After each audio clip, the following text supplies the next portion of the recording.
طيب بسم الله نبدأ إن شاء الله with Al-Fawa'id. It's like its name, brothers. Ism ala musamma.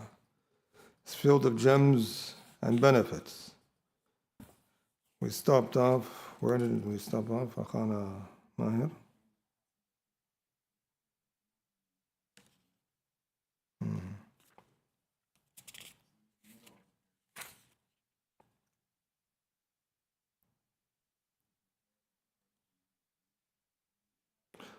طيب ما شاء الله. ولم يغضب ولم يحسد أحدا على ما أتاه الله فإن الحسد في الحقيقة نوع من معاداة الله فإنه يكره نعمة الله على عبده. A person has to realize whenever you have envy towards a person, you actually have a problem with what Allah has given of bestowment. So your issue is with Allah. أسأت على الله بأنك لم ترضى, as the poet says, لما وهب. You didn't have mannerism with Allah, that you weren't pleased with what He has bestowed a particular person. فإنه يكره نعمة الله على عبده. And that's why they say a good way to treat hasad is to strengthen your iman and qadr. وقد أحبها الله ويحب زوالها عنه والله يكره ذلك. That's what Allah reminds us. يعني that أم يحسدون الناس على ما آتاهم الله من فضله. Are they envious about the people, what Allah has granted the people? So Allah reminds us this is something that Allah grants. فهو مضاد لله في قضائه وقدره ومحبته وكراهته. It's upon you to love what Allah loves and dislike what Allah loves. Or dislike, sorry. ولذلك كان إبليس عدوه حقيقة. For this reason Iblis was the enemy of Allah. لأن ذنبه كان عن كبر وحسد. His sin was built upon arrogance and envy. They said the first to have that act was Iblis. Hasada, Adam.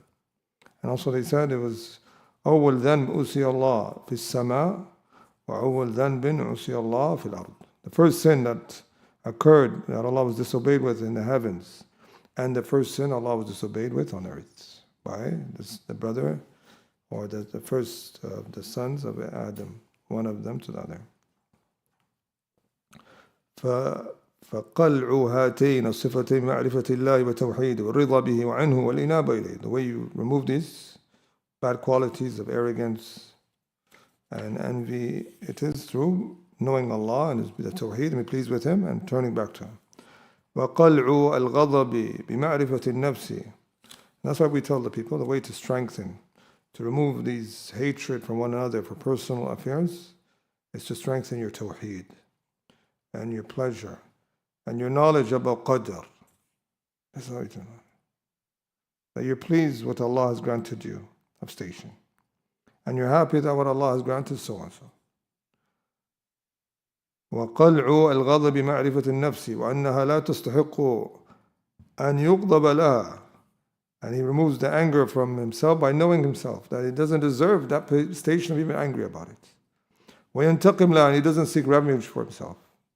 If he knows the position of himself, that's why there comes a narration, من تقم رسول الله صلى الله عليه وسلم لنفسه قط.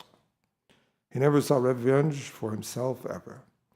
ولكن إذا انتهكت حرمة الله. But however, when the boundaries of Allah were transgressed, that's when he would sought revenge. So he wasn't doing it for himself, but for the deen of Allah.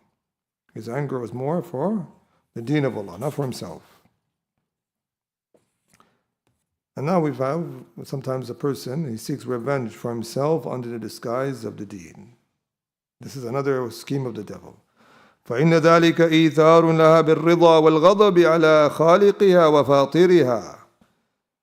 And this is a person gives preference over himself of his soul and to be in a state of pleasure instead of being in a state of anger towards his Lord. وعظم ما تدفع بهذه الآفة أن يعودها أن تغضب له سبحانه وترضى له. The best way to treat this defect It is training yourself to be angry for the sake of Allah and to be pleased for the sake of Allah. فَكُلَّمَا دَخَلَهَا شَيْءٌ مِنَ الْغَضَبِ وَالرِّضَى لَوْ خَرَجَ مِنْهَا مُقَابِلُهُ مِنَ الْغَضَبِ وَالرِّضَى لَهَا وَكَذَا بِالْعَكْسِ. Every time it comes to him some sort of internal affair of anger for himself and being pleased for that, it comes out the opposite. So a person, if he knows if he gets angry so much for himself, he's going to be less and less angry for the sake of Allah. The other anger is going to get control. But if you get your anger to be more for Allah's sake, you're going to be less angry for yourself. If you're more pleased for Allah subhanahu wa ta'ala, you'll be less pleased for yourself. You're more concerned about the pleasure of Allah subhanahu wa ta'ala. وَكَذَا بِالْعَكْسِ. So this is how it is. So we stop with this, as these are words of benefit to take heed from. These qualities require self-discipline, brothers. The Prophet ﷺ says, وَمَنْ يَتَصَبَّرْ يُصَبِّرُهُ اللَّهُ. Whoever tries to attain this self-restriction and patience, Allah will grant him success. So, and also it comes in narration, إِنَّمَا الْحِلْمُ بِالتَّحَلُّمِ وَإِنَّمَا الْعِلْمُ بِالتَّعَلُّمِ. Trying to attain forbearance, it only occurs by making the effort to doing so. So training yourself. Al-khayru aada. The Prophet ﷺ said, goodness, quality of goodness comes through training. It doesn't come by you just waking up in the morning and you're born with it. It comes with training yourself and restraining yourself and working hard against your nafs and doing the act of jihad until you tame it, until you have the upper hand over an-nafs al-ammara bisu, the soul that is inclined to evil. Barakallahu feekum. Jazakumullah khairan.